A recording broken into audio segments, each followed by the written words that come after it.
You know, it's one thing for somebody to pick a card out of a shuffled deck and for the magician to find it. That is amazing. But I want to show you something that I think is twice as amazing. Watch this. Take a deck of cards, make sure it's fully shuffled. That looks pretty mixed up to me. And so what we're going to do is just make sure of that. So we can shuffle the deck like this. And we can let your spectators shuffle the deck if they want to, etc., etc. But here's what we're going to say. As the magician, I'm going to say, I think there are 2 cards in this deck that I believe you will choose. And I'm going to find them right now. I'm going to go through the deck, and I think you're going to like, there's a couple of cards in here I think you're going to really like. I think you're going to like this one, and I think you're going to like, well, probably that one right there. Yep. So I'm making a prediction. These are the 2 cards I believe you will end up with. Wouldn't that be amazing? No, it would be twice as amazing. In fact, let me write down what that was. What were those again? Right, okay. Write down on here my prediction cards. Okay, I wrote them down. We'll keep them out there in front of us, in front of everybody. Now, let's take the cards and let's lose them in the deck so you don't know where they are. And then we will, again, square up the deck. Okay, so now we took a shuffled deck, and I'm going to ask you to just cut the cards in half. Just about half. Doesn't have to be perfect. If you were to cut 52 cards in half, that'd be about 26 cards, but just do your best to get it about half, anywhere you want. On the table, just like that. Very good. Okay, so you've cut the cards approximately in half. That's not too bad. And then what I want you to do is do it again. Let's take this half and let's cut off, make another pile of about 13 cards or so. That would be about half of 26. So you're going to go like this and do that. Very, very good. Okay, so now all you've done is cut the cards a little bit. Let's, oh, by the way, take that packet and give it a good shuffle. Okay, so I'm going to do that with this one. Give it a good shuffle, and your spectator can do that. They can get these all shuffled up however they want. Doesn't really matter. They shuffle them up. Okay, in fact, I'll shuffle it. I can shuffle up these while they're doing that, and say just you can kind of do a messy shuffle if you want. It's fine, and you will shuffle all the packets. Okay, now one more thing I need you to do is take this. There's about 26 cards here. I want you to cut this also in half, just like that, so that we have 4 packets. And if you'd like to shuffle those, go ahead, and they can shuffle those. You can just do this if you want to. Just make sure we're playing fair, and they can shuffle those all they want, blah, blah, blah. Let's say they do. Anyway, we end up with 4 packets. So now we took a shuffle deck that you cut into 4 packets. We shuffled each of the packets. Now, when you make 4 packets, that means basically you cut the deck in 2 places, wherever you wanted to. It'd be interesting to see where you cut the deck in those 2 places. Here you cut to the 5 of hearts, okay? And here you cut to the, interesting, the 4 of hearts, okay? Well, I wrote down 2 cards ahead of time that I thought you would choose later. And I gotta tell you, sometimes I get this wrong, but I didn't this time. I wrote down 4 hearts and 5 of hearts. Now that's not amazing. That's twice as amazing. Cool trick, right? All right. So here's the inner workings of this trick.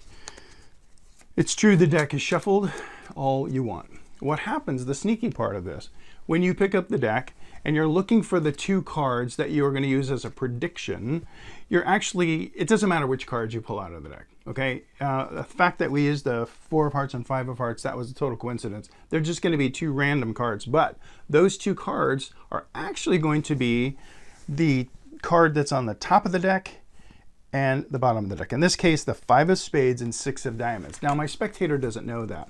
As I'm going through the deck, I'm looking at the top and the bottom, and I'm going to remember 5 of spades and 6 of diamonds because of where they are, okay?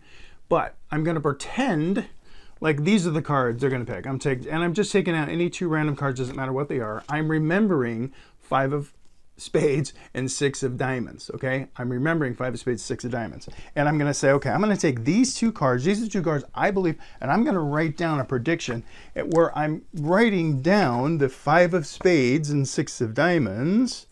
I'm referring to those cards as if those are the cards that they're going to pick. Okay. So that's why I say, see, what was it again? Oh, yeah. 5 of spades, 6 of diamonds. Okay, so they don't know what I've written down. They just assume that I've written down the names of these cards, obviously. Okay, then we take the deck, we spread them, and we can hide these anywhere we want because those aren't really the cards. The cards we're going to end up forcing on them, again, top and bottom of the deck. All right, so nothing really amazing has happened yet. We've shuffled the deck. We made a prediction. We've got a card on the top and bottom of the deck we want them to end up with. Here's how we do it. See, okay, what I want you to do is I want you to cut the deck in half, approximately 26 cards, doesn't need to be exact. Now watch what happens. When they cut the cards, if you keep your eye on the fact that the card we want them to end up with is right here, and there's one right here, okay? But watch how we get there. So we go, here's what we're gonna do. I want you to take this half and cut it again. Now watch what happens. We've got a force card going over here. And I say, oh, by the way, I want you to shuffle up the packet, which they can do to their heart's content, because that doesn't mean anything to us. These cards don't mean anything. The only card I care about is the one that's on top of this one and the one that's on the bottom of this one. And that's why when I say, here, I want you to shuffle that packet, I say, oh, just shuffle it like this. I'm going to basically show them how to shuffle. So I'm going to pick this packet up and I'm going to shuffle a very special way. And this is the closest thing to a sleight we're going to get. I'm going to take this card and I'm going to go like this and then just shuffle up the deck. Okay? You just do it very, very quickly. So it's a way of moving a card from the bottom of the packet to the top. So I say here, shuffle up those cards. You can just do it any way you want. You can do it messy like this if you want. Easiest move in the world. Now I just moved a force card to the top of this half. They've got those all shuffled. And while they're doing that, I can even say, hey, we'll shuffle up these. And again, I'm just moving the card. So right now it's on the top. I want to leave it there though, right? But if I shuffle it, I can go like this, get them all shuffled, doesn't matter if it's messy, and then I'm going to turn it right back around and do it again, and I just move it right back to the top. Okay, that's optional. You don't have to do that much shuffling if you don't want to, but I think it looks good to do a lot of shuffling. Okay, so we've shuffled that, we shuffled that, we shuffled that, and all they've done is cut the cards a couple times. So now I want you to cut the cards one more time. Take this half and put it right there. And now we've got about 13 cards in each one. And again, we've shuffled everything. And if you want them to shuffle this again, you can do that all you want. Now, you just recap. Okay, we took a shuffled deck. I made a prediction. I wrote down 2 cards. You cut the deck into 4 stacks. And doing so, you actually cut the cards twice. You cut the deck twice. So let's watch where you cut to. Now watch what I'm doing, because you and I both know that there's a force card here and a force card here. And we're going to say, let's see what you cut to. And what we're doing here is something called the crisscross force, only we're doing it in double. So you shuffle the cards, we split them into 4 packets, we shuffle the packets, and now we've cut the cards. This looks very random, when in fact we just forced 2 cards. Let's see the cards you cut to. And when we go like this, 6 of diamonds, 5 of spades, and that's of course what I wrote down, 6 of diamonds and 5 of spades, as you will remember. So a couple things about this. This looks way harder than it is. Just because there's so much cutting and shuffling, I guess. But we are doing something called a crisscross force, only we're doing it in with two different halves of the deck. Crisscross force is one of the easiest ways to force a card. If I wanted to force the 5 of spades on you, and I went like this and I shuffled up the deck, right? Not really, I kept that 5 of spades there, but let's say I was going to force that card on you. I say, here, cut the deck, but don't complete it. You would cut the deck. So, okay, let's see where you cut the cards. We're gonna mark where you cut it. You stop for a second, recap so they forget what's going on. Say, now let's look where you cut the cards. You cut right to the 5 of spades. That's called a crisscross force. I'll do a video about forces and that will be in there. But it's a very, very common way to force a card. But in this trick, it's better because it's a little bit more confusing to keep track of what cards are which. And all we're doing is we're taking this card, and I'll turn them upside down so we can see the working of it, and we're going to force these 2 cards on them. In this case now, 6 of diamonds and 2 of hearts.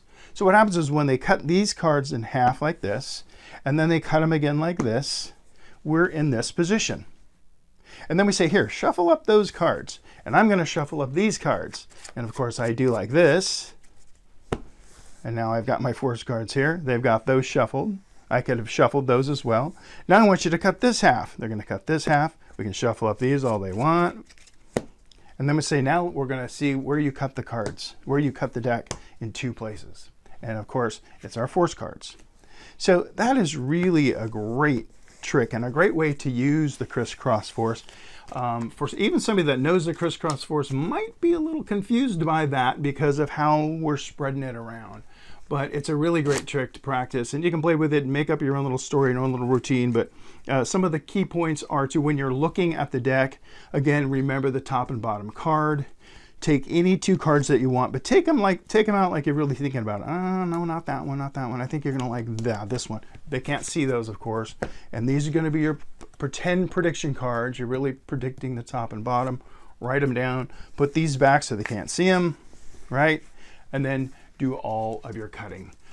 Oh, all right, it's a lot of talking for a trick that actually looks really great. I'm gonna call it twice as amazing, because that's what I think it is. I hope you have fun with that.